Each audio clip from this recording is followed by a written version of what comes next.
Chapitre 1. Sous la surface. Cole Mitchell avait toujours été un homme qui comprenait la valeur de la patience. À 34 ans, il s'était bâti une réputation d'expert comptable judiciaire, non pas par des démonstrations tape à accent grave-l'œil, mais par une persévérance méthodique qui lui permettait de démêler les tromperies financières les plus complexes. Ses clients ne l'embauchaient pas pour son charme. Ils l'embauchaient parce que, lorsque Cole Mitchell commençait à creuser, il ne s'arrêtait jamais avant de trouver la vérité. La maison familiale des Mitchell, dans la banlieue de Denver, rayonnait de cette chaleur de Noël parfaite digne des cartes de Noël. Amy Mitchell, son épouse depuis 6 ans, avait passé des semaines à orchestrer chaque détail de leur fête de Noël annuelle.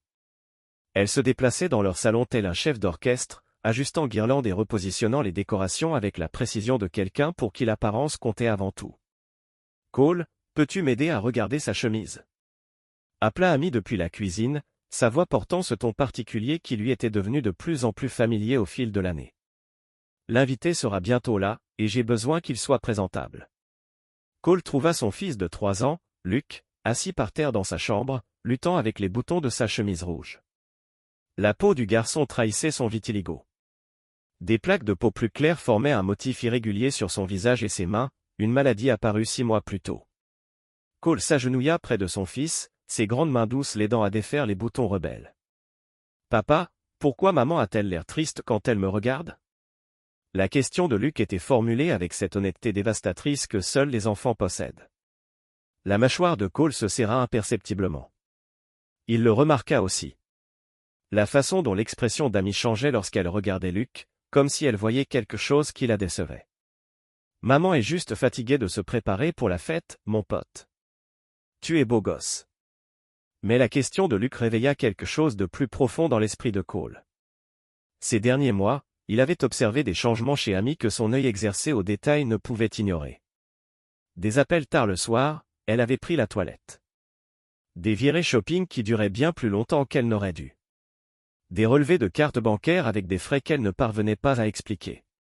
Cole Mitchell ne croyait pas aux coïncidences, et le comportement de sa femme formait une image qu'il n'aimait pas. La sonnette retentit, signalant l'arrivée de leurs premiers invités.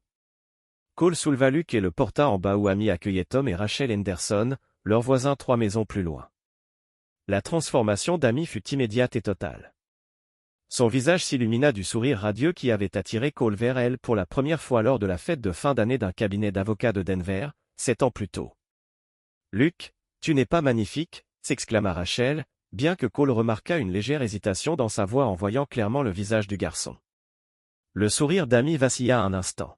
« Oui, eh bien, on fait de notre mieux pour tout. » Cole rangea ce commentaire, l'ajoutant à la collection grandissante d'observations qui dessinait un tableau de plus en plus inquiétant. Sa femme avait toujours été soucieuse de son image. Mais sa réaction face à l'état de Luke révélait quelque chose de plus sombre sous son apparence soignée. À mesure que les invités arrivaient, Cole se retrouva en mode observation, une compétence qui lui serait précieuse dans sa vie professionnelle. Il observa Amy s'affairer dans la salle, notant comment elle se positionnait pour que Luke reste soit derrière elle, soit à distance des invités les plus importants. Lorsque leur amie, le docteur Patricia Wells, s'enquit de l'état de Luke, Amy répondit avec un air clinique et détaché. « Ce n'est qu'un problème esthétique, dit Amy, une pointe d'irritation dans la voix. Les médecins disent que ce n'est pas dangereux, mais vous savez combien ces choses peuvent être difficiles. » Le docteur Wells, pédiatre, fronce légèrement les sourcils. Le vitiligo d'Amy est en fait assez gérable et de nombreux enfants atteints vivent une vie tout à fait normale. Elle a du mal à le gérer émotionnellement. « Oh, vous savez, les enfants, » répondit Amy d'un ton dédaigneux, avant de rapidement évoquer sa récente promotion dans l'agence de marketing où elle travaillait. Cole poursuivit ses observations tout au long de la soirée. Il remarqua que Scott Bradley, le collègue d'Amy de l'agence de marketing, était arrivé plus tard que les autres invités. Scott était un homme d'une 30aine d'années, doté d'un charme d'expert qui rendait Cole instinctivement méfiant. Au cours de son travail d'expert comptable, Cole avait appris à reconnaître certains types de personnalités, et Scott Bradley affichait l'assurance assurée de quelqu'un qui sait se faire discret. Ce qui retint l'attention de Cole, ce n'était pas seulement la présence de Scott, mais la communication subtile entre lui et Amy. Ces brefs contacts qui duraient un peu trop longtemps. Leur façon de deviner leurs mouvements. Ces regards échangés qui portaient une signification au-delà d'une simple amitié. Cole s'excusa d'une conversation sur ses projets de voyage et se dirigea vers la cuisine d'où il avait une vue dégagée sur le salon à travers l'ouverture du bar. De son point de vue, il pouvait observer sans se faire remarquer. Amy se tenait près du sapin de Noël avec Scott, leur conversation paraissant informelle à quiconque n'y prêtait pas attention. Mais Cole, lui, était toujours attentif. Il observa la main de Scott effleurer brièvement le bas du dos d'Amy. Un geste suffisamment intime pour confirmer ce que les soupçons grandissants de Cole suggéraient déjà. Son téléphone vibra, un SMS de son associé, Mike. « Comment se passe la fête ? Il arrive encore lundi pour terminer l'audit Kellerman. » Cole répondit rapidement. « La fête se passe bien. Oui, c'est prévu pour lundi. Une autre enquête pourrait bientôt commencer. » Il n'avait pas voulu faire de double sens dans sa réponse.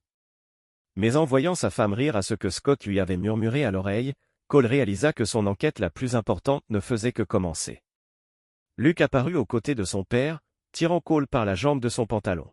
« Papa, je peux avoir des cookies. » Cole baissa les yeux sur son fils, ce petit garçon courageux qui affrontait le monde chaque jour avec des zones de peau plus claires que certains trouvaient dérangeantes, y compris apparemment sa propre mère. L'instinct protecteur qui s'était renforcé chaque jour se cristallisa en quelque chose de plus dur et de plus précis. « Bien sûr, mon pote, on va te chercher ces cookies. » Alors qu'ils se dirigeaient ensemble vers la table des desserts, l'esprit de Cole était déjà en train de basculer dans le mode méthodique qui avait fait sa réussite professionnelle. Si Amy avait une liaison, il trouverait les preuves. Si elle comptait utiliser l'état de Luke contre lui d'une manière ou d'une autre, il le découvrirait aussi. Et lorsqu'il découvrirait la vérité, car il la trouvait toujours, Cole Mitchell s'assurerait que toutes les personnes impliquées comprennent exactement quel genre d'homme elles avaient choisi de trahir. La fête de Noël se poursuivit autour d'eux, emplie de rire et de joie de Noël. Mais Cole Mitchell ne célébrait plus. Il planifiait. Chapitre 2, le point de rupture. La fête de Noël avait atteint son apogée lorsque tout s'est effondré. Cole avait passé la soirée à rassembler des preuves de ce qu'il savait désormais avec certitude être la trahison de sa femme. Mais rien n'aurait pu le préparer à ce qui allait suivre. Luke jouait tranquillement dans un coin du salon, construisant une petite tour avec des blocs de bois qu'Amy avait disposés pour l'occuper. Les invités étaient plongés dans leur conversation, verre à vin à la main, lorsque Luke renversa accidentellement une petite table d'appoint en poursuivant un bloc qui avait roulé. Le choc ne fut pas bruyant, mais suffisant pour attirer l'attention. Quelques biscuits du présentoir jonchèrent le parquet, et Luke se mit aussitôt à les ramasser, ses petites mains s'activant rapidement tandis qu'il murmurait « Désolé » à plusieurs reprises. La réaction d'Amy fut vive et disproportionnée. Elle traversa la pièce à grands pas, le visage rouge de ce que Cole prit d'abord pour de la gêne. Mais la suite révéla quelque chose de bien plus sombre. « Luke, qu'est-ce qui ne va pas ?» La voix d'Amy trancha les conversations de la fête comme une lame de rasoir.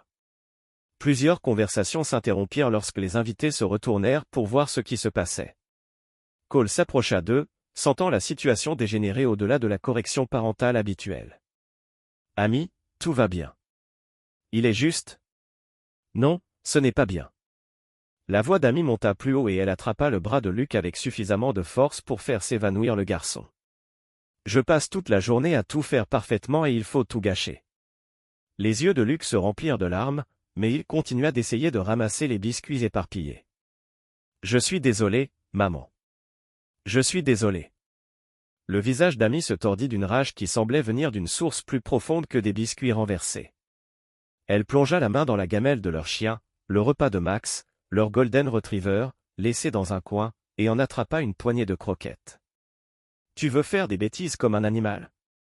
La voix d'Amy était d'une méchanceté qui fit reculer plusieurs invités, sous le choc. « Vitiligo, tu es plus sale qu'un chien, hein ? Sors d'ici. » Elle jeta la nourriture sur Luke, les petites boulettes heurtant le visage et la poitrine du garçon qui tentait de se protéger de ses petites mains. Un silence stupéfait s'abattit sur la pièce, comme une présence physique. Le cri de terreur de Luke brisa le silence tandis qu'il se faufilait derrière les jambes de Cole, son petit corps tremblant sous la protection de son père. Le visage du garçon était couvert de larmes et des morceaux de nourriture pour chien jonchaient sa chemise rouge. La transformation de Cole fut immédiate et totale. Le comptable judiciaire méthodique disparut, remplacé par quelque chose d'infiniment plus dangereux. Sa voix était si basse que tout le monde dut tendre l'oreille pour l'entendre. mais ces mots étaient empreints d'une autorité absolue. Tous dehors. Les invités n'avaient plus besoin d'encouragement. Ils rassemblèrent leurs manteaux et leurs affaires avec l'efficacité de ceux qui se rendaient compte qu'ils assistaient à quelque chose qui allait changer à jamais la dynamique de la famille Mitchell. Le docteur Wells marqua une pause, comme pour dire quelque chose, mais l'expression de Cole la figea net. Scott Bradley fut le dernier à partir, son regard croisant celui d'Amy pendant un instant trop long. Colt nota l'échange et le rangea avec tout ce qu'il avait observé ce soir-là lorsque la porte se referma sur le dernier invité. Un silence pesant pesa sur la maison. Amy se tenait près du sapin de Noël, sa poitrine se soulevant et s'abaissant rapidement comme si elle venait de finir de courir. Luke resta collé aux jambes de Cole, ses pleurs se réduisant à de légers hoquets. Amy. La voix de Cole était toujours basse, mais quelque chose en elle fit reculer sa femme. Monte, Cole. Tu ne comprends pas la pression que je ressens. Organisez cette fête, essayez que tout soit parfait, et puis il monte. Amy ouvrit la bouche pour protester, puis sembla se raviser. Elle monta les escaliers sans un mot, laissant Cole seul avec son fils. Cole s'agenouilla et ramassa délicatement les morceaux de croquettes sur le t-shirt et les cheveux de Luke. Les larmes du garçon s'étaient arrêtées, mais sa respiration était encore saccadée par la peur. « Papa, pourquoi maman m'a-t-elle jeté la croquette ?» La question frappa Cole comme un coup de poing. Comment expliquer à un enfant de 3 ans que la cruauté de sa mère vient de son incapacité à accepter son apparence? Comment dire à un enfant que la personne qui devrait l'aimer inconditionnellement le voit comme une source de honte? Je ne sais pas, mon pote, mais ça n'arrivera plus jamais. Cole porta Luke à l'étage dans sa chambre, l'aida à enfiler son pyjama et lui lut 2 histoires supplémentaires jusqu'à ce que le garçon s'endorme enfin. Puis Cole alla dans son bureau et ferma la porte. Les 4 heures suivantes s'écoulèrent dans un tourbillon d'activités méthodiques. Cole prépara 2 valises, une pour lui et une pour Luke. Il rassembla des documents importants, actes de naissance, passeports, dossiers médicaux, assurances. Il transféra de l'argent de leur compte joint vers un compte dont Amy ignorait l'existence. Il rédigea et envoya des courriels à son associé et à 3 clients clés, expliquant qu'il serait injoignable pendant quelques jours en raison d'une urgence familiale. À 4 heures du matin, tout était prêt. Cole chargea les valises dans sa voiture, puis revint chercher Luke, soulevant délicatement le garçon endormi et le portant jusqu'à la voiture sans le réveiller. Amy ne bougea pas en partant. Cole supposa qu'elle dormait après le vin et l'adrénaline de sa performance. Ou peut-être envoyait-elle un SMS à Scott Bradley pour lui raconter le déroulement de sa soirée. Quoi qu'il en soit, à son réveil le lendemain matin, Amy Mitchell se retrouverait seule dans une maison plus vide qu'elle ne l'aurait imaginé. Cole traversa l'obscurité qui précédait l'aube en direction du chalet de son frère, dans les montagnes près de Colorado Springs. Luke dormait paisiblement sur le siège de sa voiture, une petite main serrant l'éléphant en peluche que Cole avait dérobé. Au lit de son fils. Au fil des kilomètres, Cole ne pensait plus à ce qu'il laissait derrière eux. Il pensait plutôt à la suite. Amy lui avait révélé qui elle était à cet instant précis avec la nourriture pour chien. Elle lui avait révélé l'ampleur de sa cruauté et sa capacité à blesser la personne la plus innocente de leur vie. Cole Mitchell était un homme qui comprenait la patience, mais aussi la justice. Et la justice, il commençait à comprendre, était quelque chose qu'il devrait créer lui-même. 3 semaines plus tard, assis dans la cabane de son frère tandis que Luke jouait avec des camions en bois sur le sol, le téléphone de Cole sonna 22 fois en un seul après-midi. Le nom de l'avocat d'Amy apparaissait sur l'afficheur à chaque tentative. Cole laissait chaque appel tomber sur la messagerie vocale, mais il écoutait chaque message avec l'attention minutieuse qu'il avait autrefois portée aux écarts financiers dans les dossiers d'audit complexes. Amy se présentait comme la victime. Elle affirmait que Cole avait kidnappé leur fils. Elle parlait de réconciliation et de thérapie familiale. Mais Cole Mitchell ne s'intéressait plus à la version d'Amy. Il souhaitait créer une nouvelle vérité. Une vérité où des gens comme Amy Mitchell apprendraient que la cruauté a des conséquences, surtout lorsqu'elle vise des enfants innocents. L'enquête sur la trahison de sa femme pouvait désormais commencer sérieusement. Chapitre 3. Le fondement de la vérité. Cole Mitchell se tenait à la fenêtre de la cabane de son frère, regardant Luke construire des forts de neige dans le jardin en contrebas. 3 semaines s'étaient écoulées depuis la fête de Noël, et son fils recommençait enfin à sourire. Ses cauchemars avaient cessé, et il ne bronchait plus lorsqu'on lui parlait d'une voix forte. David Mitchell, Le frère cadet de Cole et officier du renseignement militaire à la retraite, entra dans la pièce avec 2 tasses de café et une chemise en papier craft remplie de documents. L'avocat de votre femme a appelé sur mon téléphone fixe ce matin, dit David en s'installant dans le fauteuil à côté de Cole. Apparemment, ils n'ont plus aucun moyen de vous joindre directement.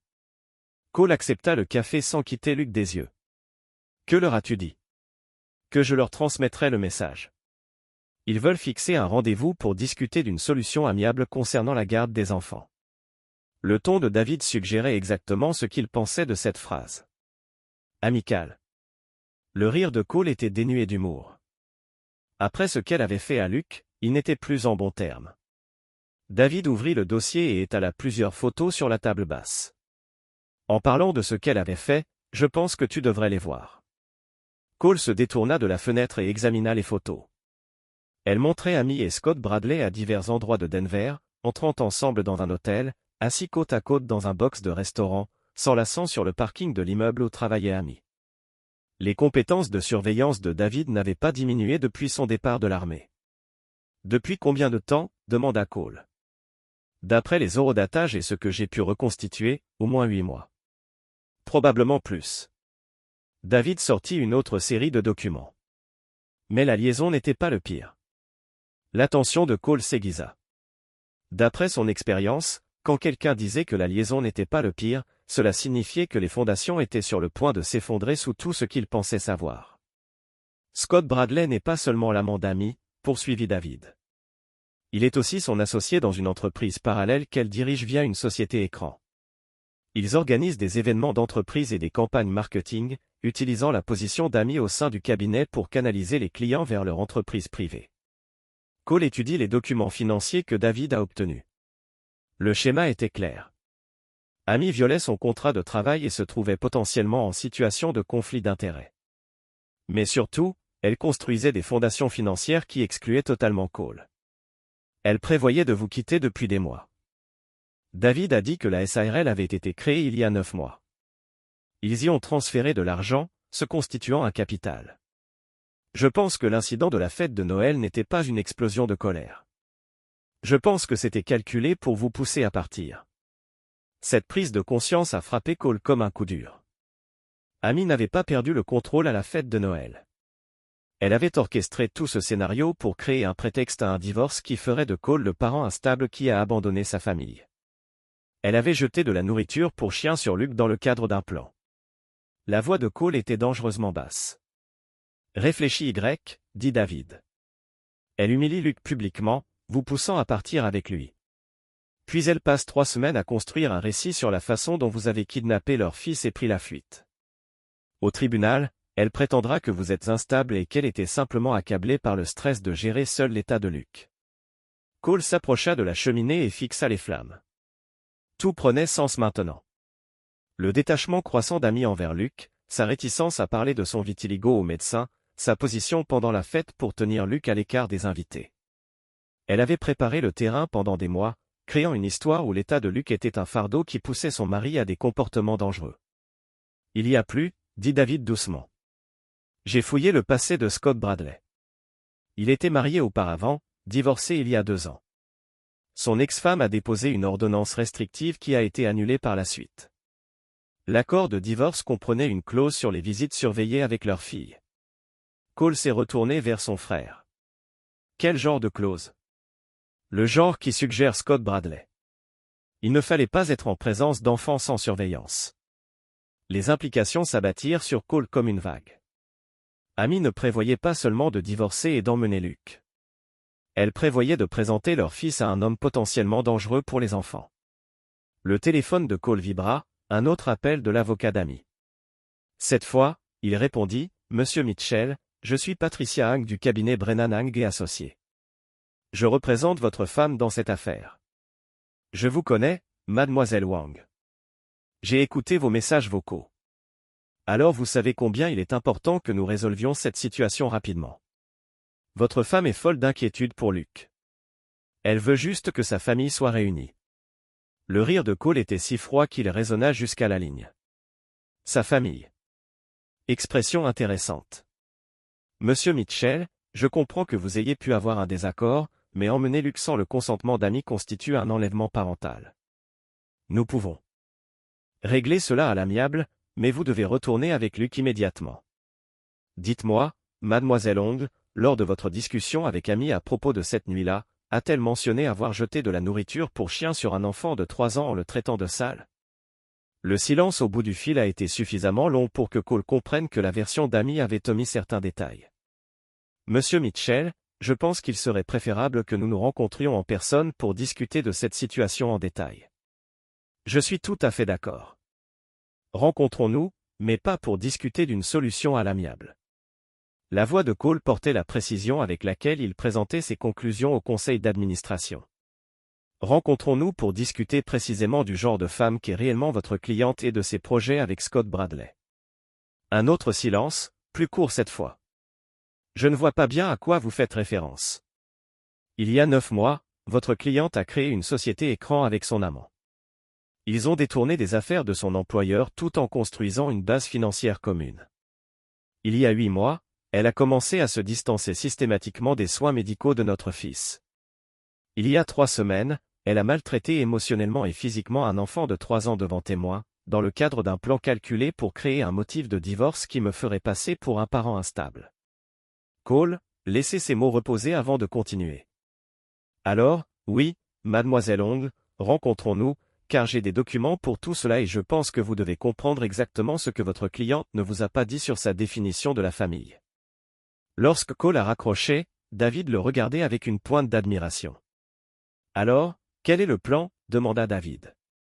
Cole prit les photos d'Amy et Scott, les étudiant avec la même attention méthodique qu'autrefois pour les affaires de fraude financière. Mais il ne s'agissait pas d'argent ou de malversation en entreprise. Il s'agissait d'une femme qui avait jeté de la nourriture pour chien à son fils et l'avait traité de « sale » à cause d'un problème de santé. C'était personnel.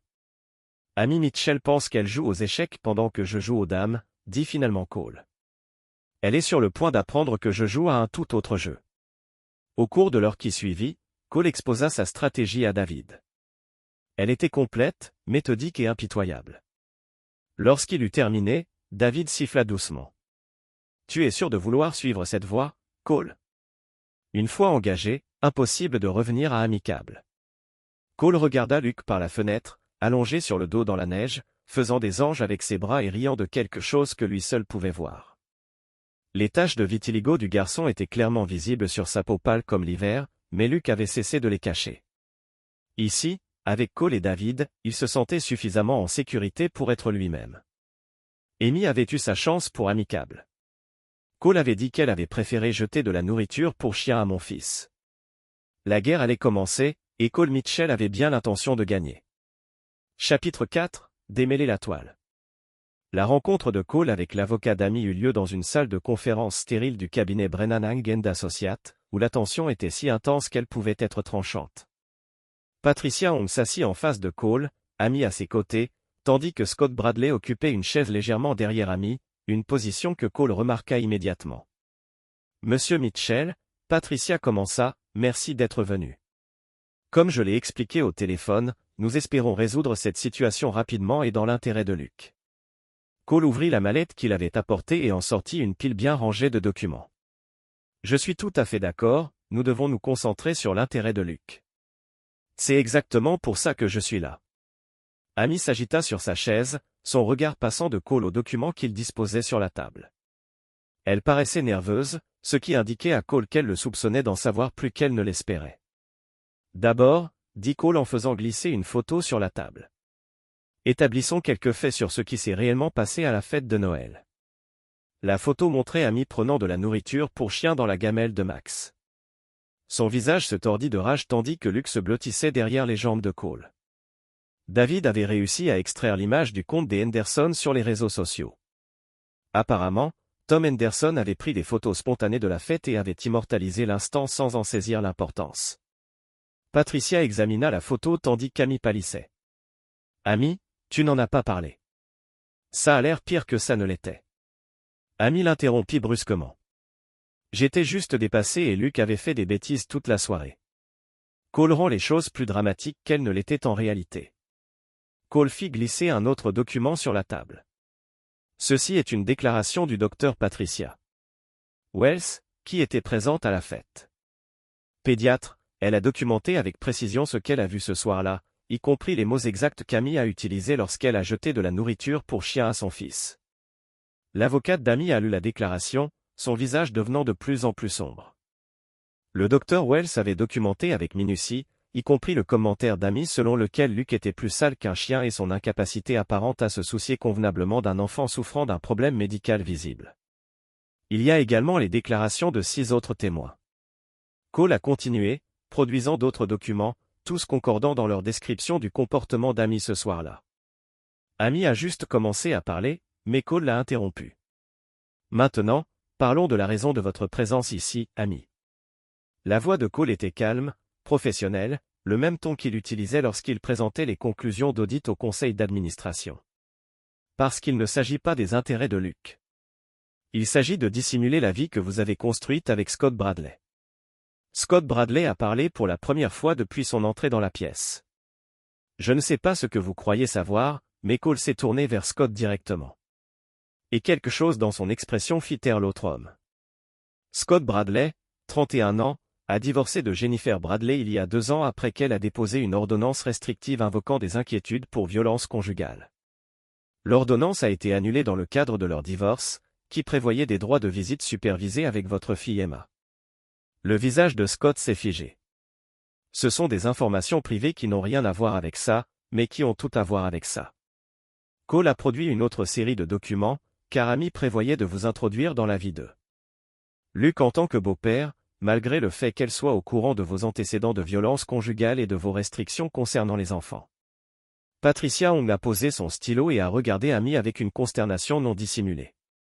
Amy, vous devez me dire tout de suite de quoi Monsieur Mitchell parle. Le sang-froid d'Amy était visiblement brisé. Cole essaie de rendre tout cela sinistre. Scott et moi travaillons ensemble. C'est tout. Nous sommes amis. Cole a fait glisser une série de photos sur la table. Des images d'Amy et Scott entrant dans des hôtels, s'enlaçant sur les parkings de restaurants, marchant main dans la main dans le centre-ville de Denver. Amy, a-t-il répété catégoriquement, la relation en elle-même n'est pas le problème, poursuivit Cole. Le problème, c'est la planification que vous avez faite. Il a produit les documents constitutifs de Bradley Mitchell Marketing Solutions, une société écran créée il y a 9 mois pour détourner des clients de l'employeur d'Amy vers une coentreprise avec son amant. Patricia étudia les documents avec une inquiétude croissante. Amy, cela pourrait constituer une rupture de contrat avec votre employeur actuel, pouvant entraîner un licenciement et des poursuites judiciaires.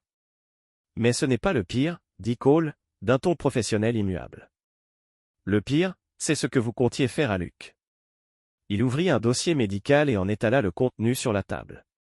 Le dossier médical de Luke montre qu'Amy a systématiquement évité de prendre des rendez-vous de suivi avec son dermatologue. Elle a refusé de discuter des options de traitement avec son pédiatre. Elle a décliné les orientations vers des groupes de soutien pour les familles confrontées au vitiligo. Cole a pointé du doigt des entrées spécifiques dans le dossier médical. Le docteur Chin a noté dans le dossier de Luke que la mère semblait désengagée et peut-être gênée par l'état de l'enfant. Le docteur Wells a documenté des inquiétudes concernant le rejet maternel lié à l'apparence de l'enfant. Amy tremblait visiblement. Vous déformez tout. Vous donnez l'impression que je n'aime pas mon fils. Je ne donne l'impression de rien, répondit Cole. Je présente des documents sur votre comportement au cours des 8 derniers mois, qui montrent un retrait systématique de la garde de Luke coïncidant avec l'établissement de votre relation d'affaires avec Scott Bradley. Cole produisit un dernier document, un projet de proposition de garde que David avait trouvé dans la boîte de messagerie d'Amy. C'est ce que vous comptiez demander dans le cadre de la procédure de divorce, la garde partagée avec Luke, passer les week-ends avec vous et Scott, malgré les antécédents de Scott en matière de violence conjugale et d'enfants. Un silence stupéfait s'abattit sur la salle. Patricia Wong étudiait les documents avec l'expression d'une avocate qui réalise que son client a dissimulé des informations cruciales. Amy fixait la table, incapable de croiser le regard de qui que ce soit. Scott Bradley avait l'air d'un homme qui rêve d'être ailleurs dans le monde. Monsieur Mitchell, dit finalement Patricia, que proposez-vous exactement? Cole rassembla ses documents et les rangea dans sa serviette. Précision méthodique. Je ne propose rien, mademoiselle Wang. Je vous informe que je vais déposer une demande de garde exclusive de Luke avec droit de visite surveillée pour Amy, sous réserve qu'elle suive des cours de parentalité et une évaluation psychologique. Amy releva brusquement la tête. Tu ne peux pas faire ça. C'est mon fils. L'expression de Cole resta inchangée. Tu lui as jeté de la nourriture pour chien et l'as traité de « sale » à cause d'un problème de santé. Tu t'es systématiquement désengagé de ses soins médicaux. Tu prévoyais d'introduire dans sa vie un homme ayant des antécédents de violence conjugale. N'importe quel juge aux affaires familiales trouverait ces faits très intéressants. Il se leva et se dirigea vers la porte, puis se retourna pour faire face à la pièce. Mais je n'ai pas fini. Amy, tu as fait le choix il y a 3 semaines de privilégier ton image au bien-être de ton fils. Scott, tu as choisi de participer à une relation qui mettait en danger un enfant vulnérable. Vous étiez tous les deux sur le point d'apprendre que les choix ont des conséquences. Alors que Cole quittait la salle de conférence, il entendit la voix d'Amy s'élever, paniquée, derrière lui, exigeant que Patricia fasse quelque chose pour l'en empêcher. Mais Cole Mitchell n'était plus intéressé par les exigences d'Amy. Les fondations de leur vie commune avaient été détruites dès qu'elle avait jeté de la nourriture pour chien à Luke. Cole construisait maintenant quelque chose de nouveau sur les ruines. Un endroit où son fils n'aurait plus jamais à craindre ceux qui étaient censés l'aimer. Le vrai travail ne faisait que commencer. Chapitre 5. Les sources du piège. 2 mois après la réunion en salle de conférence, le plan soigneusement orchestré par Cole commença à se déployer avec la précision d'un horloger. Il était retourné à Denver avec Luke, mais pas au domicile familial. Ils avaient emménagé dans un appartement du centre-ville, mieux sécurisé et à proximité de la nouvelle garderie de Luke, une structure spécialisée pour les enfants souffrant de problèmes de santé, où Luke s'épanouissait. Amy avait obtenu des visites surveillées un week-end sur 2, à condition de suivre des cours d'éducation parentale ordonnés par le tribunal. L'évaluation psychologique demandée avait révélé des schémas de comportement narcissique inquiétants, une incapacité à accepter le vitiligo de Luke autrement que comme une gêne personnelle. Mais le véritable coup de maître de Cole ne se jouait pas au tribunal des affaires familiales. Il se déployait sur le plan professionnel et vie privée d'Amy et Scott Bradley. Cole était assis dans son bureau à domicile, examinant les derniers rapports du détective privé qu'il avait engagé. Pas David cette fois, mais une femme nommée Sarah Chin, spécialisée dans l'espionnage industriel. Ses conclusions confirmaient les soupçons de Cole. L'entreprise d'Amy et Scott reposait sur un socle de violations éthiques qui s'effondrerait à la moindre pression. Son téléphone sonna. L'identification de l'appelant indiquait Mike Reeves, son associé. « Cole, vous devez venir au bureau.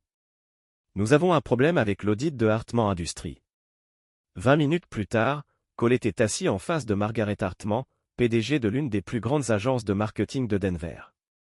Margaret était une femme d'une 50aine d'années qui avait bâti son entreprise grâce à une efficacité impitoyable et une tolérance zéro pour les fautes professionnelles. « Monsieur Mitchell », dit Margaret d'une voix glaciale et autoritaire. « Mike me dit que vous avez des informations sur des irrégularités impliquant l'un de mes employés. » Cole ouvrit sa mallette. Et en sortit un dossier complet. Amy Mitchell a profité de sa position dans votre cabinet pour orienter les clients vers une activité annexe qu'elle dirige avec Scott Bradley. Ils ont cassé vos prix, volé vos stratégies marketing exclusives et utilisé vos relations clients pour bâtir leur propre entreprise. Margaret a étudié les documents avec l'attention de quelqu'un qui comprend que la réputation de son entreprise est menacée. Depuis combien de temps cela dure-t-il? Au moins 9 mois. Ils ont détourné environ $200 000 de revenus potentiels de Hartman Industries vers leur société écran. Cole lui a remis des documents supplémentaires, mais ce n'est pas tout. Ils ont utilisé les ressources de l'entreprise, ordinateurs, téléphones, salles de réunion pour mener leurs activités professionnelles privées. L'expression de Margaret se faisait plus froide à chaque révélation. Et vous avez des preuves de tout cela? Cole acquiesça. Dossiers financiers, correspondance électronique, témoignages de clients, calendrier de réunion, tout ce dont vous avez besoin pour licencier Amy pour motif valable et potentiellement intenter une action en justice pour rupture de contrat et vol de secrets commerciaux. Pourquoi me soumettez-vous cela, monsieur Mitchell? Je crois comprendre qu'Amy est votre épouse. L'expression de Cole est restée inchangée. Amy a choisi de privilégier ses intérêts personnels à ses responsabilités familiales. Je m'assure simplement que ces choix ont des conséquences appropriées. Margaret a rassemblé les documents et monsieur Mitchell, j'apprécie votre rigueur. Amy Mitchell sera licenciée immédiatement et exercera tous les recours juridiques possibles. Alors que Cole quittait le bureau de Margaret, son téléphone vibra, un SMS de Sarah Chin lui parvenant de la part de son ex-femme. La deuxième phase était terminée. L'ex-femme de Scott Bradley était prête à passer à l'action. La deuxième phase concernait Jennifer Bradley, l'ex-femme de Scott, qui s'était montrée très intéressée par la relation de Scott avec une femme ayant la garde d'un jeune enfant. Jennifer avait accepté de déposer une requête en révocation du droit de visite surveillée de Scott avec leur fille, invoquant sa relation avec une personne ayant des problèmes avérés avec la protection de l'enfance. Mais le geste le plus dévastateur de Cole restait à venir. Ce soir-là, Cole reçut un appel de l'inspectrice Lisa Rodriguez du département de police de Denver. « Monsieur Mitchell, il faut qu'on parle. Pouvez-vous venir au poste ?» Une heure plus tard, Cole était assis en face de l'inspectrice Rodriguez dans une salle d'interrogatoire du commissariat de Denver. C'était une femme d'une quarantaine d'années, avec le regard alerte de quelqu'un qui avait été témoin de trop de cruauté humaine. « Monsieur Mitchell, nous avons reçu des informations sur un incident impliquant votre fils. Pouvez-vous me dire ce qui s'est passé lors de votre fête de Noël il y a 3 mois ?» Cole a fourni un récit détaillé de cette soirée, se concentrant plus particulièrement sur le comportement d'Amy envers Luke. Il a présenté des photographies, des témoignages et des documents médicaux qui montraient un schéma de violence psychologique. « Si je vous pose cette question, a poursuivi l'inspecteur Rodriguez, c'est que nous avons reçu une plainte d'Amy Mitchell alléguant que vous avez été victime d'aliénation parentale et de harcèlement. » Cole s'attendait à cette démarche. Amy était désespérée, sa vie professionnelle et personnelle s'effondrant. « Inspecteur, j'aimerais que vous examiniez ces documents supplémentaires. » Il lui a remis le dossier médical de Luke des 2 derniers mois, qui montre une amélioration remarquable de l'état émotionnel du garçon sous la garde principale de Cole. Il a également fourni des documents attestant des rendez-vous de visite manqués par Amy et de son incapacité à suivre les cours de parentalité ordonnés par le tribunal. « Ce que je trouve intéressant, a déclaré l'inspecteur Rodriguez après avoir tout examiné, c'est que cette plainte intervient au moment même où Amy Mitchell a été licenciée pour vol et rupture de contrat. Elle survient également après qu'un de ses petits amis a perdu la garde de son fils, propre enfant en raison de préoccupations de violence conjugale. » Cole hocha la tête. Il semble que, face aux conséquences de ses choix, on essaie parfois de rejeter la faute sur les autres. L'inspecteur Rodriguez classa le dossier. « Monsieur Mitchell, d'après ce que je vois, la plainte d'Amy Mitchell semble être une mesure de représailles plutôt qu'une plainte de fond. Cependant, je souhaite revenir sur l'incident initial avec votre fils. Je comprends cela, inspecteur. Le bien-être de Luke devrait être la préoccupation première de tous. » En quittant le poste de police, Cole ressentit une sombre satisfaction. Amy et Scott avaient bâti leur relation sur la tromperie et l'égoïsme, privilégiant leur désir au bien-être d'enfants vulnérables. Ils apprenaient maintenant que de tels choix avaient un prix. Son téléphone sonna alors qu'il se dirigeait vers sa voiture. L'afficheur indiquait le numéro d'Amy. « Cole, vous devez arrêter ça. » La voix d'Amy était tendue par la panique. « J'ai perdu mon emploi aujourd'hui. » L'ex-femme de Scott essaie de lui retirer sa garde. « La police est venue à mon appartement pour poser des questions sur Luke. » Cole monta dans sa voiture avant de répondre. « Amy, vous avez créé cette situation en jetant un chien. Tu as donné de la nourriture à notre fils et tu l'as traité de sale. Tout ce qui se passe maintenant est la conséquence directe de tes choix, mais j'ai suivi des cours d'éducation parentale. J'essaie de m'améliorer. Tu as manqué 3 cours et 2 visites prévues avec Luke. Ton idée de m'améliorer semble impliquer de déposer de faux rapports de police. » Il y eut un long silence avant qu'Amy ne reprenne la parole, la voix plus basse maintenant. « Que veux-tu de moi, Cole ?» Cole démarra sa voiture et quitta le parking du commissariat. « Je veux que tu comprennes que les actes ont des conséquences, Amy. Tu as préféré Scott Bradley à ta famille. Tu as préféré ton image au bien-être émotionnel de ton fils. Tu as préféré la cruauté à la compassion. S'il te plaît, Cole, on peut arranger ça. On pourrait aller voir un thérapeute. On peut. Non, Amy, on ne peut pas. » La voix de Cole était irrévocable. « Tu m'as montré qui tu étais vraiment en jetant de la nourriture pour chien à un garçon de 3 ans. Je t'ai cru. » Il raccrocha et rentra chez lui auprès de Luke, qui l'attendait avec un livre sur les neiges, les léopards et un sourire qui s'illuminait de jour en jour. Depuis son départ de chez Amy, le piège avait parfaitement fonctionné. Venait maintenant la phase finale, s'assurer que ni Amy ni Scott Bradley ne seraient plus jamais en mesure de blesser des enfants innocents. Cole Mitchell était un homme patient, mais aussi minutieux. Et il n'avait pas fini. Chapitre 6. Le réseau s'effondre. 6 semaines après le licenciement d'Amy par Hartman Industries, Cole se tenait dans la cuisine de son appartement, préparant le petit déjeuner pour Luke, tout en observant l'effondrement final des tromperies soigneusement construites par son ex-femme. Les informations du matin passaient à la télévision en arrière-plan, mais l'attention de Cole était concentrée sur l'écran de son ordinateur portable affichant les dernières mises à jour de son réseau de sources. Sarah Chain avait remis son rapport final la veille au soir, et l'ampleur des fautes d'Amy et Scott avait même dépassé les attentes de Cole. Ce qui avait commencé comme une simple affaire d'adultère avait révélé un réseau de violations professionnelles, d'irrégularités financières et de manquements à l'éthique qui s'étendait à de multiples entreprises et relations. Luke était assis à la table de la cuisine, coloriant un tigre tout en mangeant ses céréales. Les taches de vitiligo du garçon étaient encore visibles, mais sa confiance en lui avait. Il avait grandi de façon remarquable ces derniers mois. Il n'essayait plus de cacher son visage ni ses mains, et il avait commencé à poser des questions sur son état avec la curiosité naturelle d'un enfant en bonne santé. « Papa, Madame Patterson, disait, les tigres ont des rayures qui les aident à se cacher.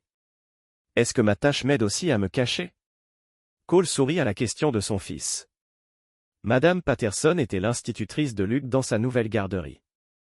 Une femme spécialisée dans l'aide aux enfants présentant des différences visibles pour développer une image forte d'eux-mêmes. Tes taches te rendent unique, mon pote. Elles font partie de ce qui te rend spécial. Luke réfléchit sérieusement à la question en ajoutant des rayures oranges à son tigre. J'aime être spécial. Le téléphone de Cole vibra, un appel de l'inspecteur Rodriguez arriva. Il répondit tout en continuant à préparer le déjeuner de Luke. Monsieur Mitchell, je voulais vous tenir au courant de notre enquête. Nous avons terminé notre enquête sur l'incident de votre fête de Noël et nous allons porter plainte contre Amy Mitchell pour maltraitance infantile. La main de Cole s'arrêta sur le sandwich de Luke. Quel genre d'accusation ? Maltraitance infantile et mise en danger psychologique. Ce n'est pas un crime, mais ce sera inscrit à son casier judiciaire et cela était considérablement sa demande de garde. Après avoir raccroché, Cole réfléchit à la façon dont le monde d'Amy s'était complètement effondré. Les accusations criminelles n'étaient que les dernières d'une série de conséquences qui avaient suivi. Suite à la révélation systématique de sa véritable nature, Hartman Industries avait non seulement licencié Amy, mais avait également intenté une action civile en dommages et intérêts pour rupture de contrat et vol de secrets commerciaux. L'affaire allait probablement traîner pendant des mois. Mais l'impact financier anéantissait déjà la capacité d'Amy à maintenir son ancien niveau de vie. Scott Bradley avait lui-même perdu son emploi lorsque son employeur avait découvert son implication dans l'activité parallèle qui avait coûté clients et revenus à Hartman Industries. La requête de son ex-femme visant à révoquer son droit de visite avec leur fille reposait en partie sur son association avec une personne faisant l'objet d'une enquête pour maltraitance infantile. Mais la décision la plus dévastatrice de Cole avait impliqué quelque chose qu'Amy n'avait probablement même pas encore réalisé, la destruction systématique de sa réputation professionnelle au sein de la communauté marketing de Denver. Sarah Chain avait méthodiquement contacté des personnalités clés du réseau commercial de Denver, fournissant des preuves des manquements éthiques d'AM à de potentiels futurs employeurs. Le secteur du marketing à Denver était plus petit qu'on ne le pensait, et la rumeur se répandait rapidement concernant des professionnels peu fiables. Amy aurait presque du mal à trouver un emploi dans son domaine de prédilection, du moins à Denver. Elle devrait déménager, prendre un nouveau départ dans une nouvelle ville où sa réputation ne l'avait pas précédée, et reconstruire sa carrière depuis le bas. L'ordinateur portable de Cole a sonné avec un message crypté de David, qui surveillait les communications d'Amy et Scott par des méthodes que Cole préférait ignorer. Amy a déposé le bilan hier. Scott est retourné à Phoenix la semaine dernière. Apparemment, sa famille y a des contacts qui pourraient l'aider à trouver du travail. Leur relation semble terminée. Cole n'était pas surpris. Les relations fondées sur la tromperie et l'égoïsme survivaient rarement à une véritable pression. Amy et Scott étaient unis par leur volonté commune de faire passer leurs désirs avant leurs responsabilités envers les autres. Lorsque ces désirs sont devenus des fardeaux au lieu d'être des avantages, les fondements de leur lien se sont effondrés. Son téléphone a de nouveau sonné. Cette fois, l'identification de l'appelant indiquait son avocat, Robert Kim. Cole, j'ai une bonne nouvelle. Le juge aux affaires familiales a accepté votre demande de garde exclusive. Les visites surveillées d'Amy seront maintenues, mais seulement si elle suit l'évaluation psychologique et les cours de parentalité qu'elle évite. Qu'en est-il des accusations criminelles? Cela l'aidera vraiment. Notre dossier sera remis en question si Amy tente un jour de modifier les modalités de garde. Une condamnation pour maltraitance sur enfant, même pour un délit, lui sera très difficile à surmonter devant le tribunal des affaires familiales. Après avoir raccroché, Cole s'assit en face de Luke et regarda son fils colorier soigneusement les lignes de son dessin de tigre. Le garçon fredonnait doucement, complètement absorbé par son travail artistique. « Luke, tu te souviens de la vie dans l'ancienne maison avec maman ?» Luke leva les yeux de son coloriage, l'air pensif. « Un peu, mais je préfère notre nouvelle maison. Ce n'est pas si bruyant. » Cole comprit que Luke faisait référence à la tension constante qui régnait dans leur ancien foyer. La frustration d'Amy face à son état, ses disputes avec Cole au sujet de ses soins médicaux, le stress qui imprégnait chaque interaction.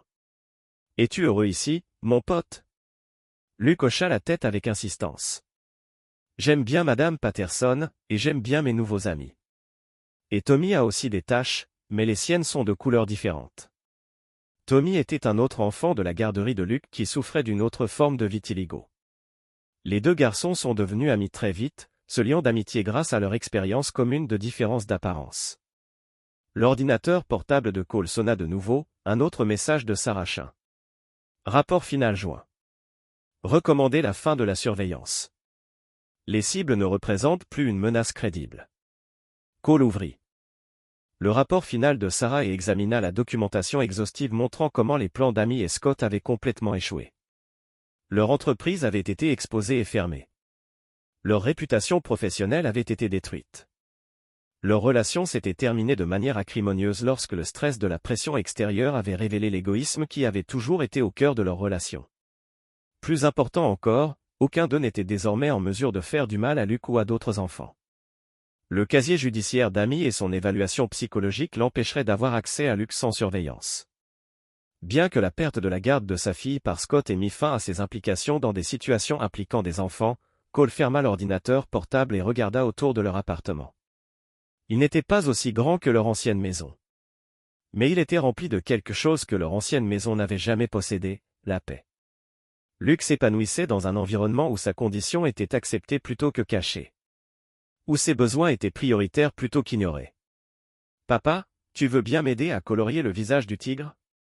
Cole rapprocha sa chaise de celle de Luke et prit un crayon jaune. « Bien sûr, mon pote, de quelle couleur devrions-nous lui faire les yeux ?»« Vert, » dit Luke d'un ton décidé. « Comme les tiens. » Tandis qu'ils travaillaient ensemble sur le tigre, Cole réfléchit à la patience et à la méthodologie qui les avait menés là. Amy avait choisi la cruauté et la tromperie, privilégiant son image et ses désirs à sa responsabilité de protéger et d'élever son enfant. Elle avait cru que Cole accepterait simplement ses choix et s'adapter à sa vision de l'avenir de leur famille. Au contraire, elle avait appris que Cole Mitchell n'était pas homme à accepter la cruauté envers des enfants innocents. C'était un homme qui comprenait que la véritable force résidait dans la protection des plus vulnérables, et non dans leur exploitation. La guerre était pratiquement terminée. Amy et Scott avaient été complètement mis en déroute, leur potentiel de nuisance neutralisé par la révélation systématique de leur véritable nature. Mais Cole n'avait pas encore terminé.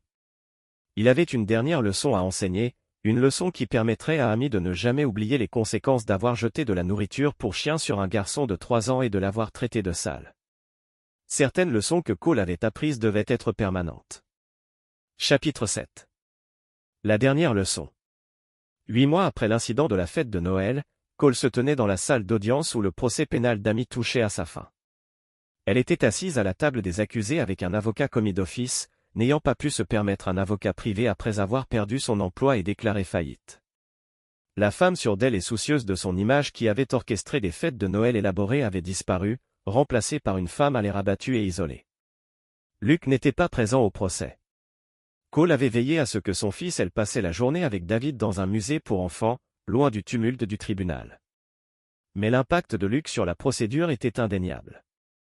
Le procureur avait construit son dossier autour de la protection des enfants vulnérables contre les violences psychologiques, utilisant la situation de Luke pour illustrer les dommages durables qu'un tel traitement pouvait causer. Le docteur Patricia Wells a témoigné de ce dont elle avait été témoin lors de la fête de Noël. Son expertise professionnelle a conforté l'argument de l'accusation selon lequel le comportement d'Amy constituait une forme grave de maltraitance envers les enfants. Les photographies obtenues par David racontaient l'histoire avec plus de force que les mots ne le pourraient. Lorsque le juge a prononcé le verdict de culpabilité pour maltraitance d'enfants et mise en danger psychologique, Amy a fléchi les épaules, vaincue. La peine comprenait une mise à l'épreuve, une thérapie obligatoire de gestion de la colère et une inscription permanente à son casier judiciaire, ce qui affecterait indéfiniment ses perspectives d'emploi. Mais la présence de Cole dans la salle d'audience n'avait pas pour but d'assister aux conséquences juridiques pour Amy. Il était là pour lui délivrer personnellement son dernier message.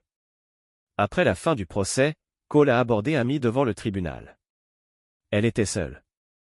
Scott Bradley avait disparu. Sa vie, il y a quelques mois, et sa relation avec sa propre famille s'était détériorée sous le stress de la honte publique. « Bonjour Amy. » Elle se tourna vers lui et Cole fut frappé par son changement. La femme qui s'était autrefois enorgueillie de son apparence parfaite semblait maintenant épuisée par des mois de stress et de pression financière. Cole. Sa voix était à peine plus qu'un murmure. Je suppose que tu es satisfaite maintenant. Cole étudia son visage, à la recherche d'un signe de remords sincère ou de compréhension pour ce qu'elle avait fait à Luc. Ce qu'il vit à la place, c'était de l'apitoiement sur soi et du ressentiment. Même maintenant, Amy se voyait comme la victime des circonstances plutôt que l'auteur de sa propre destruction. « Amy, comprends-tu pourquoi tu es là ?» Elle fit un geste vers le tribunal. « Parce que tu as détruit ma vie à cause d'un moment d'erreur de jugement. Parce que tu ne pouvais pardonner une seule erreur ?» Cole sentit un froid se former dans sa poitrine. Après tout ce qui s'était passé, la perte de son emploi, la fin de sa relation, la faillite, la condamnation pénale, Amy ne comprenait toujours pas ce qu'elle avait fait de mal. Une erreur, répéta Cole. C'est ce qu'on appelle jeter de la nourriture pour chien à quelqu'un. Un enfant de 3 ans et le traiter de « sale » à cause d'un problème de santé. J'étais dépassé. J'essayais de tout gérer parfaitement, et Luc a choisi ce moment aussi. Luc a choisi d'être un enfant de 3 ans, interrompit Cole. Tu as choisi de le maltraiter émotionnellement devant une salle pleine de monde. Amy finit par perdre son sang-froid. Tu m'as tout pris. Mon travail, ma maison, mon avenir, tout ça parce que j'ai perdu mon sang-froid pendant 5 minutes. Cole observait la scène avec détachement. C'était la femme qu'il avait aimée, celle qu'il avait épousée et avec laquelle il comptait construire sa vie. Mais cette personne n'était qu'une illusion, une image soigneusement construite qui masquait sa capacité à la cruauté envers des enfants innocents. Amy, tu n'as pas perdu ton sang-froid. Tu as révélé qui tu étais vraiment. La voix de Cole était calme, mais pleine de conviction. Tout ce qui t'est arrivé depuis cette nuit-là est la conséquence de tes propres choix. Tu as choisi d'avoir une liaison avec Scott Bradley. Tu as choisi de créer une entreprise fondée sur la tromperie et le vol. Tu as choisi de ne plus suivre Luc parce que son état te gênait. Et tu as choisi de maltraiter un enfant plutôt que de t'interroger sur ton propre caractère. Je n'ai jamais voulu dire ça. Tu étais sincère dans chaque mot que tu as dit à Luc ce soir-là. Tu étais sincère quand tu l'as traité de sale. Tu étais sincère quand tu lui as jeté de la nourriture pour chien. Et tu as passé les 8 derniers mois à t'apitoyer sur ton sort au lieu d'assumer la responsabilité du mal que tu as causé. Les yeux d'Amy se sont remplis de larmes, mais Cole n'a ressenti aucune compassion. Ce n'étaient pas des larmes de remords pour avoir blessé Luc. C'étaient des larmes d'apitoiement sur soi-même pour avoir dû affronter les conséquences. Que veux-tu de moi, Cole? J'ai tout perdu. N'est-ce pas suffisant? Cole a réfléchi sérieusement à ces questions. Que voulait-il d'Amy Mitchell? Quelle justice serait appropriée pour une femme qui avait maltraité psychologiquement un enfant de 3 ans parce que son état de santé menaçait son image parfaite? Je veux que tu comprennes une chose, Amy. Luc s'épanouit maintenant. Il est heureux, confiant et en sécurité. Il ne bronche plus quand on lui parle. Il n'essaie plus de cacher son visage ni ses mains. Il apprend que son vitiligo le rend unique plutôt que honteux. Cole marqua une pause, laissant ces mots pénétrer son esprit. Tout cela s'est produit après qu'il a été soustrait à ton influence. Pense à ce que cela te révèle sur le genre de mère que tu étais. Les larmes d'Amy étaient plus fortes maintenant, mais Cole continuait sans relâche.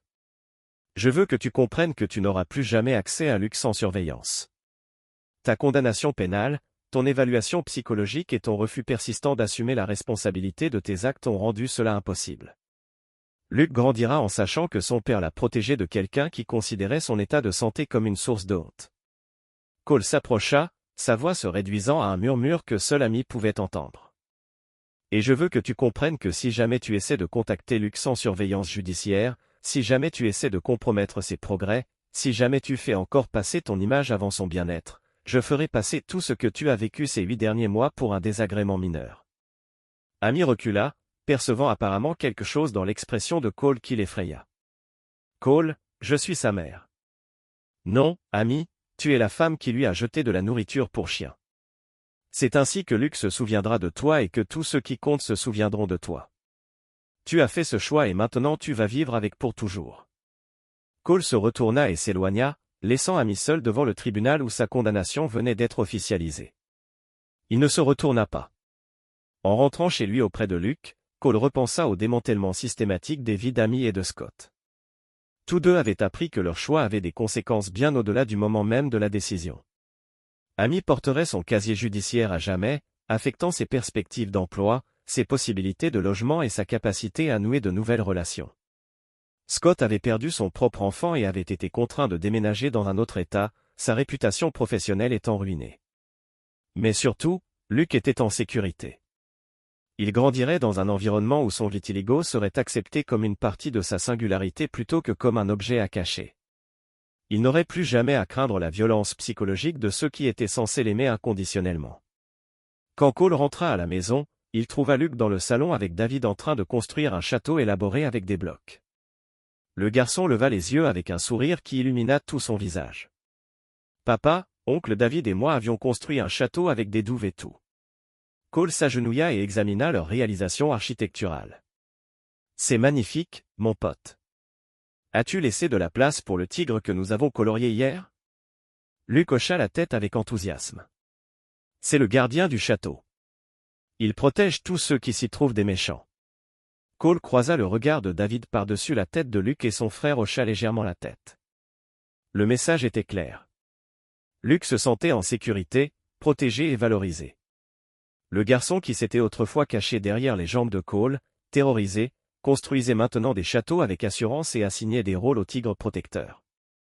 C'est parfait, Luc. Les tigres sont très doués pour protéger ceux qui leur sont chers. En jouant ensemble, Cole ressentit une profonde satisfaction qui n'avait rien à voir avec la vengeance ou la justice. C'était la satisfaction d'un père qui avait protégé son enfant du danger, qui avait créé un espace sûr pour qu'un petit garçon puisse grandir et s'épanouir sans crainte. Amy Mitchell avait fait ses choix et elle en subirait les conséquences à jamais. Mais Luc grandirait libre de son influence, entouré de personnes qui valorisaient sa singularité au lieu de la cacher. La guerre était finie et Cole Mitchell avait gagné sans partage. Chapitre 8. Conséquences et révélations. Un an après l'incident de la fête de Noël, Cole reçut un appel inattendu qui allait marquer le dernier chapitre de la chute d'Amy et Scott. Il était dans son bureau en train d'examiner les rapports trimestriels lorsque son téléphone sonna, affichant un numéro qu'il ne connaissait pas. « Monsieur Mitchell, ici l'inspectrice Maria Santos de la police de Phoenix. J'appelle au sujet de Scott Bradley. » L'attention de Cole s'éveilla aussitôt. Scott avait déménagé à Phoenix après avoir perdu son emploi à Denver, probablement pour repartir à zéro avec l'aide de sa famille. Et lui, inspecteur ? Monsieur Bradley a été arrêté hier pour violence conjugale envers sa nouvelle petite amie. Au cours de notre enquête, nous avons découvert des informations en lien avec votre situation à Denver. Cole a posé son stylo et s'est entièrement concentré sur la conversation. Quel genre d'informations ? La petite amie de Monsieur Bradley, Stephanie Walsh, a une fille de 5 ans avec une cicatrice de naissance visible. Selon Madame Walsh, Monsieur Bradley était de plus en plus perturbé par l'apparence de l'enfant, faisant des commentaires sur le fait que cela donnait une mauvaise image de leur famille. L'incident de violence conjugale s'est produit lorsque Madame Walsh a refusé d'envisager une chirurgie esthétique pour sa fille. Cole a ressenti un frisson de reconnaissance. Le comportement de Scott devenait évident. Il était attiré par les femmes ayant des enfants présentant des différences visibles, puis utilisait ces différences comme un levier de manipulation et de contrôle émotionnel. « Inspecteur, je pense que vous devez être informé de la relation de Scott avec mon ex-femme et de la manière dont il a influencé son comportement envers mon fils. Au cours de l'heure qui a suivi, Cole a fourni à l'inspecteur Santos une documentation complète sur l'implication de Scott dans les abus sexuels commis par Amy sur Luke. Il a expliqué comment Scott avait encouragé Amy à avoir honte du vitiligo de Luke, utilisant l'état de santé du garçon comme un obstacle pour la séparer de sa famille et la lier plus étroitement à lui. Monsieur Mitchell, ces informations suggèrent un comportement qui va au-delà de la simple violence conjugale. Nous allons enquêter pour savoir si Monsieur Bradley a délibérément ciblé des femmes ayant des enfants présentant des différences visibles. Après avoir mis fin à l'appel, Cole a immédiatement contacté l'inspecteur Rodriguez à Denver pour lui faire part de ces nouvelles informations. Les implications étaient stupéfiantes. Si Scott avait systématiquement recherché des familles vulnérables à exploiter, d'autres victimes auraient pu subir des abus similaires. 2 semaines plus tard, l'inspecteur Rodriguez a appelé pour apporter des nouvelles dépassant les pires craintes de Cole. Cole, nous avons identifié au moins 3 autres cas où Scott Bradley a noué des relations avec des femmes dont les enfants présentaient des problèmes de santé visibles. Dans chaque cas, il a utilisé l'état des enfants pour manipuler les mères, les encourageant souvent à rechercher des traitements correctifs ou à limiter les interactions sociales des enfants. Cole est resté silencieux, stupéfait, pendant que l'inspecteur Rodriguez poursuivait. L'un des cas concernait une mère célibataire dont la fille présentait une cicatrice faciale. Scott a convaincu la mère que l'enfant ne serait jamais accepté socialement à moins de subir une coûteuse opération de chirurgie esthétique. Un autre cas concernait un garçon présentant de graves cicatrices suite à un accident d'enfance. Scott a persuadé la mère de faire l'école à la maison pour éviter les situations embarrassantes. Le schéma était clair et terrifiant. Scott Bradley était un prédateur qui ciblait spécifiquement les familles où les différences entre enfants pouvaient être instrumentalisées à des fins de contrôle psychologique. Où en est l'affaire pénale ? Demanda Cole. La police de Phoenix monte un dossier complet. Ils examinent des accusations allant au-delà de simples violences conjugales, potentiellement pour mise en danger d'enfants et maltraitance psychologique, et souhaitent se coordonner avec nous concernant ces activités à Denver. Ce soir-là, Cole et Luke étaient assis dans leur salon, lisant ensemble avant d'aller se coucher. Luke avait choisi un livre sur les animaux aux marques uniques, et il était particulièrement fasciné par un chapitre sur les zèbres et leurs rayures. « Papa, dit-il, chaque zèbre a des rayures différentes, comme des empreintes digitales. »« C'est vrai, mon pote. Chaque zèbre est unique. » Luke étudia attentivement les illustrations. « Je suis unique comme les zèbres, n'est-ce pas? À cause de mes taches. » Cole rapprocha son fils. « Tu es unique à bien des égards, Luke. Ton vitiligo n'est qu'une des choses qui te rendent spécial. » Luke hocha la tête sérieusement, puis posa une question qui fit trembler le cœur de Cole. « Papa, pourquoi cet homme, Scott, voulait-il que maman me fasse cacher mes boutons? » Cole espérait que Luke était trop jeune pour comprendre la dynamique qui se déroulait autour de lui, mais les enfants étaient plus perspicaces que les adultes ne le pensaient souvent. « Que te souviens-tu de Scott, mon pote? » L'expression de Luke devint troublée. Il disait à maman que je devrais porter des manches longues tout le temps. Et il ajouta, je ne devrais peut-être pas aller aux fêtes, parce que les gens pourraient me dévisager. Maman était encore plus triste après qu'il ait commencé à dire ces choses. Cole ressentit une rage presque irrésistible envers Scott Bradley. Cet homme n'avait pas seulement encouragé Amy à maltraiter Luke. Il l'avait directement incité à cacher et à faire honte à leur fils. Luke, Scott avait tort sur tout ce qu'il disait. Il n'y a rien chez toi qui doive être caché. Tes boutons sont magnifiques et ceux qui ne le pensent pas ne méritent rien. S'inquiéter. Luke a souri et a remis son attention sur le livre Zebra. J'aime être unique comme les zèbres. Plus tard dans la soirée, après que Luke dormait, Cole a appelé David pour partager les nouvelles révélations sur le modèle de comportement de Scott. Ainsi, il visait spécifiquement les familles avec des enfants qui avaient des différences visibles, a déclaré David après l'explication de Cole. Ce n'est pas seulement des abus opportunistes. C'est une prédation systématique. Le pire, c'est combien de temps cela aurait pu continuer si Amy n'avait pas finalement poussé les choses trop loin à la fête de Noël.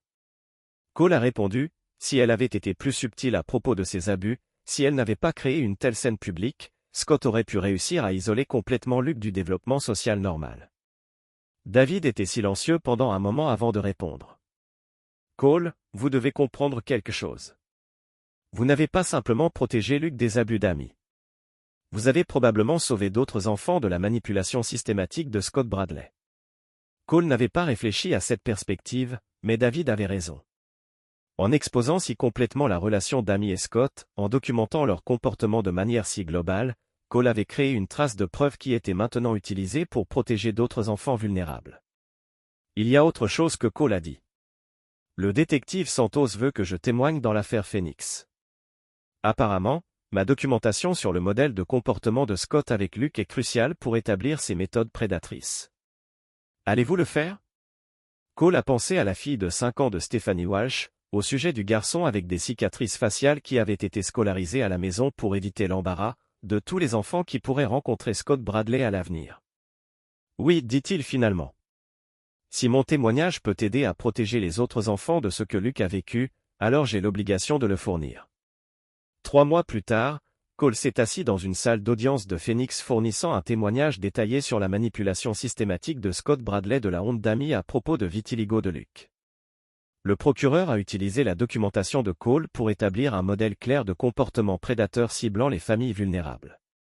Scott Bradley a été condamné pour plusieurs accusations et condamné à 3 ans de prison, suivi d'une probation supervisée avec des restrictions sur les contacts avec des familles qui avaient des enfants souffrant de conditions médicales ou visibles différences. Après le procès, Stephanie Walsh s'est approchée de Cole à l'extérieur du palais de justice. C'était une femme dans la trentaine qui avait l'air épuisée mais soulagée. Monsieur Mitchell, je voulais vous remercier. Si vous n'aviez pas documenté le comportement de Scott si complètement, nous n'aurions peut-être jamais pu prouver ce qu'il faisait à ma fille. Cole lui serra la main. Comment va-t-elle? Mieux tous les jours. Elle est de retour à l'école ordinaire. Elle se fait des amis et elle est fière de sa barre de naissance maintenant au lieu d'en avoir honte. Les yeux de Stéphanie se remplissaient de larmes. Scott m'a presque convaincu que j'étais une mauvaise mère pour ne pas l'avoir protégée des réactions des autres. Vous m'avez aidé à comprendre que le problème n'a jamais été avec Emma. C'était avec lui. Alors que Cole se retournait pour Denver, il réfléchissait à l'étendue complète de ce qui avait commencé avec une fête de Noël et une poignée de nourriture pour chien lancée sur un garçon de 3 ans. Le moment de cruauté d'Amy avait révélé un réseau de comportements prédateurs qui avait affecté plusieurs familles dans plusieurs États. Mais plus important encore, cela avait conduit à Luke libération d'un environnement où son caractère unique était considéré comme une source de honte plutôt que comme une fierté. Lorsque Cole est rentré à la maison, il a trouvé Luke dans la cuisine avec David faisant des biscuits en forme de zèbre et de tigre. Le visage de Luke était saupoudré de farine, et il se moquait de quelque chose que son oncle avait dit. « Papa, nous avons fait des biscuits rayés. » Cole a examiné les cookies, notant que Luke avait soigneusement ajouté des points de glaçage blanc à certains des zèbres, créant son propre motif unique.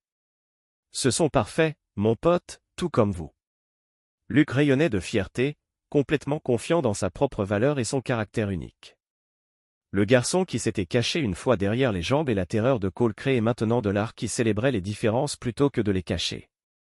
Amy Mitchell et Scott Bradley avaient choisi la cruauté et la manipulation, croyant qu'ils pouvaient remodeler la réalité pour correspondre à leurs désirs égoïstes. Au lieu de cela, ils avaient appris que certains choix avaient des conséquences qui s'étendaient bien au-delà de leur portée prévue. Mais Luke avait appris quelque chose de différent. Qu'il était apprécié exactement comme il était. Que ces différences le rendent spécial plutôt que honteux. Et qu'il y avait des gens dans le monde qui se battraient pour protéger son droit d'être lui-même. Ce Cole a réalisé était la leçon la plus importante de toutes. Chapitre 9. La nouvelle fondation. 2 ans après l'incident de la fête de Noël, Cole s'est tenu dans l'auditorium de l'école primaire de Luke, regardant son fils participer à une présentation sur ce qui nous rend spéciaux. Luke, maintenant âgé de 5 ans, se tenait en toute confiance à l'avant de la salle de classe portant une chemise bleu vif qui mettait en évidence plutôt que de cacher ses plaques de vitiligo. « Je m'appelle Luke Mitchell », a déclaré clairement son fils. « Et j'ai du vitiligo, ce qui signifie que j'ai des patchs de peau plus clairs. Mon papa dit que cela me rend unique, comme la façon dont chaque zèbre a des rayures différentes. » Luke leva un dessin qu'il avait fait de lui-même à côté d'un zèbre, tous deux couverts de motifs distinctifs. Les autres enfants du public ont écouté l'acceptation naturelle qui a rendu possible les amitiés d'enfance. Certaines personnes pensaient que mes tâches étaient mauvaises, mais mon papa m'a appris qu'ils étaient vraiment spéciaux. Maintenant, j'ai des amis qui pensent qu'ils sont cool. Et je n'ai plus peur de les montrer. Cole a ressenti une vague de fierté qui n'avait rien à voir avec la performance de Luke et tout à voir avec la confiance que son fils avait développée. Le garçon qui avait déjà été terrorisé pour son apparition se tenait maintenant devant ses pairs célébrant ce qui le rendait différent. Après la présentation, Cole s'est entretenu avec Madame Patterson, le professeur de Luke, qui était devenu un défenseur important des enfants ayant des différences visibles. Luke a fait des progrès remarquables. Elle a dit, quand il a commencé ici, il était timide et retiré. Maintenant, il est l'un de nos étudiants les plus sortants. Il a même lancé un groupe d'amitié pour les enfants qui sont différents des autres. Cole a vu Luke interagir avec ses camarades de classe, notant à quel point il avait naturellement déménagé parmi eux. Le garçon avait développé le genre de confiance sociale qui venait de savoir qu'il était valorisé pour qui il était plutôt que caché à cause de la façon dont il avait l'air. Mais je pense que vous le savez déjà. Cruelté a maintenant créé des amitiés basées sur la célébration plutôt que de cacher les différences. Oncle David ce week-end? Je veux lui montrer mon dessin zèbre. Bien sûr. L'oncle David aime vos œuvres. Alors qu'il rentrait chez eux, le téléphone de Cole a sonné avec un appel du détective Rodriguez. Il a répondu en utilisant le système main libre de la voiture. Cole, je voulais vous mettre à jour sur la situation d'Amy. Elle a terminé sa probation avec succès, mais elle a déposé une motion demandant une visite élargie avec Luke. Cole a senti l'attention de Luke vers la conversation. Son fils était maintenant assez vieux pour comprendre les références à sa mère, bien qu'Amy soit restée une figure lointaine dans sa vie quotidienne. Quel type d'expansion demande-t-elle? Visite de nuit et supervision réduite. Son avocat soutient qu'elle a terminé tous les conseils commandés par le tribunal et a maintenu un emploi stable pendant 6 mois. Cole a considéré ce développement. Amy avait en effet satisfait aux exigences techniques de sa probation, mais répondre aux exigences n'était pas la même chose que de démontrer un véritable changement. Quelle est votre recommandation, détective? Honnêtement, je pense que l'arrangement actuel fonctionne bien pour Luke. Les visites supervisées 2 fois par mois semblent appropriées compte tenu de l'histoire, mais finalement c'est au juge du tribunal de la famille. Après avoir terminé l'appel, Cole a regardé Luke dans le rétroviseur. Son fils regardait par la fenêtre, son expression réfléchie. Papa, c'était à propos de maman? Cole avait toujours été honnête avec Luke au sujet de la situation de sa mère, expliquant en termes adaptés à l'âge qui se concentrait sur la sécurité et le bien-être de Luke. Oui, mon pote. Maman veut passer plus de temps avec vous. Luke le considérait tranquillement avant de répondre. Dois-je la voir plus si je ne veux pas? La question a brisé le cœur de Cole. Un enfant de 5 ans ne devrait pas avoir à prendre des décisions concernant se protéger d'un parent. Mais les instincts de Luke sur Amy restent forts. Vous n'avez jamais à faire quoi que ce soit qui vous fait vous sentir dangereux ou effrayé. Luke, c'est une promesse. Luke acquiesça sérieusement. J'aime nos visites maintenant parce que Madame Johnson est là. Maman est plus gentille lorsque d'autres personnes regardent. Cole a réalisé que Luke avait développé une compréhension sophistiquée des modèles de comportement de sa mère. Même à 5 ans, il a reconnu que le traitement par Amy de lui avait changé en fonction de savoir si des témoins étaient présents. Ce soir-là, après que Luke dormait, Cole a appelé son avocat, Robert Kim, pour discuter de la requête d'Amy pour une visite élargie. Robert, quelles sont les chances que le juge accordera sa demande?